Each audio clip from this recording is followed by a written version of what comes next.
Howdy, I'm James Hagadorn from the Denver Museum of Nature and Science. Behind me on the wall here is a picture drawn nearly 150 years ago by geologists who were marveling at the layered sedimentary rocks that occur at the bottom of the Grand Canyon. How did those layered rocks get deposited? Geologists for a long time have thought that it was related to a very large-scale change in sea level that went something like this. So this is a cross-section I've drawn of an ocean. Here's the sea surface here. Here's land up here. And the idea is that right at the intersection between the sea and the land, you might get sands building up. And those sands might be brought by rivers or reworked by waves.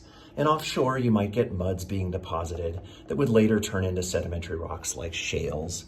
And then maybe further offshore, you might build up piles of reef rocks made up of lime muds and little creatures and the like.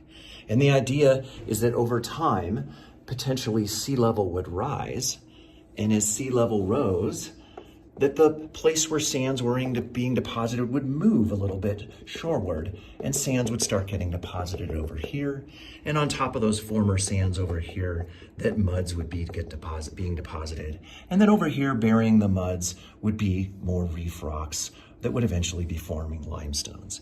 And the idea is this process would repeat as sea level continued to rise and flood the continent, and that we would build up a horizon of sands, which would become a sandstone, and muds that would become a mudstone, and reef rocks that would become a limestone.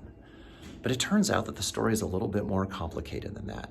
And that's because sometimes sea level rises very quickly, and the place where sediments get deposited hops. Sometimes sea level drops precipitously and then erodes or removes many of those rocks. And in addition, as plates collide with one another or volcanoes erupt, oftentimes the bottom or the land itself will rise up or fall down.